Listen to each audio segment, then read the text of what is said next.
Hello, welcome into our home again. This week I've been thinking about the resurrection story in Matthew's Gospel in chapter 28. And if you have time, it would be really good if you could read it through for yourself. In this chapter, we tend to focus on the women at the tomb. Mark names them as Mary Magdalene and the other Mary. These two women had been among those who were at the cross, and they'd also stayed around and seen Jesus laid in the tomb. But when they got to the tomb in the morning, they found something very dramatic. An angel had come down, causing a violent earthquake. Then he had rolled away the stone and sat upon it. We're told in the Gospel that his appearance was like lightning, and his clothes were white as snow. I imagine it must have been quite a frightening sight for them. And in fact, the angel's first words to them were, "Do not be afraid." Have you ever noticed how angels always seem to start off by saying that? But anyway, he told the women that Jesus was not there. He'd been raised from the dead. And he invited them to check in the tomb for themselves and see that Jesus' body was no longer there. Then he told them to go to the disciples and tell them to go to Galilee to meet Jesus there. The women ran off to go to the disciples. We're told that they were afraid, astonished, but also filled with great joy. And then suddenly Jesus met them. He greeted them, and they recognized him instantly. And they fell down and clasped his feet and worshipped him. Now they knew that he was really alive. Jesus repeated the same instruction to them to go to the disciples, tell them to meet him in Galilee. And if we go on to the end of the chapter, we find that they did go to Galilee and they met him there. And Jesus told them, "All authority in heaven and on earth has been given to me." And he then gave them the commission, "Go, make disciples, baptizing them, teaching them." And then he gave them this reassurance at the very end of the Gospel, "Surely I am with you always, to the very end of the age." Now, this reassurance reaches down to us today. Jesus is with us always, at all times, in all circumstances. But when you read through Matthew 28 for yourself, you may notice that there are actually two stories intertwined. I've just spoken about the women and the resurrection, and that's what we usually notice when we read this. But there is another story in there. And that story begins in the chapter before. After Jesus had been buried, the chief priests and the Pharisees went to Pilate. They were worried, as they explained to him, "Sir, we remember that while he was still alive, that deceiver said, 'After 3 days I will rise again.' So give the order for the tomb to be made secure until the 3rd day. Otherwise his disciples may come and steal the body and tell the people that he has been raised from the dead.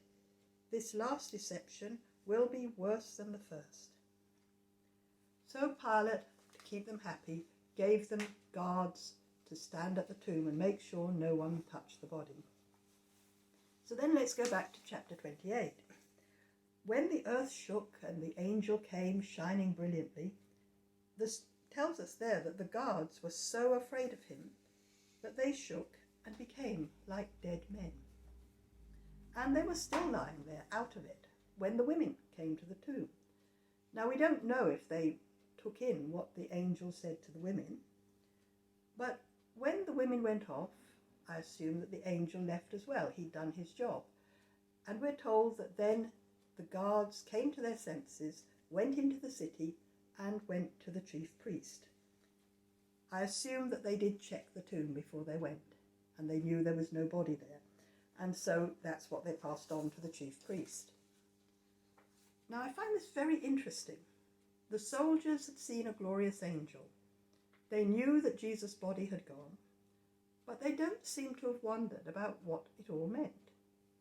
And the chief priest, they heard the report, and they didn't seem to stop and wonder whether they'd made a mistake about who Jesus was. Instead, their main concern was to make up a cover story and to bribe the soldiers to tell it. Matthew tells us there that This story has been widely circulated among the Jews to this very day. So what was this story? The chief priest said to the soldiers, "You are to say, his disciples came during the night and stole him away while we were asleep." Now that is a story that has a lot of holes in it. First of all, Roman soldiers did not sleep on the job. It could cost them their lives. And then, if they were asleep, how did they know what happened? It doesn't make any sense. And of course, Jesus' male disciples were not likely to have come and stolen his body. Matthew tells us earlier on that they had all run away when Jesus was arrested. They were frightened and demoralized, and moving a dead body was a very serious offense under Roman law, so they would have been far too scared to even attempt it. But there's an even better reason to believe in the resurrection of Jesus from what Matthew tells us. And this is the eyewitness testimony of those who not only saw the empty tomb, but who met Jesus himself very much alive. And in all four Gospels, the first witnesses to the resurrection are women. And in the culture of that time, the testimony of women carried no weight. So if someone was making up a story to prove that Jesus was alive, they would have said that the first ones to meet him were men, most likely the important male disciples. There's no way anyone would have made up a story in which women were the first witnesses to the resurrection. The fact that the first witnesses were women gives this story the ring of truth. This is what really happened. Now, just as in the first century, today there are people who deny Jesus' resurrection. When we read through Matthew's Gospel carefully, we can find answers to most of the objections that they raise. But at the end of the day, the most compelling evidence for the resurrection of Jesus is the testimony of the eyewitnesses who saw him alive.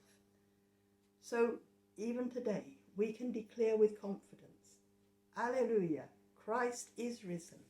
He is risen indeed. Alleluia.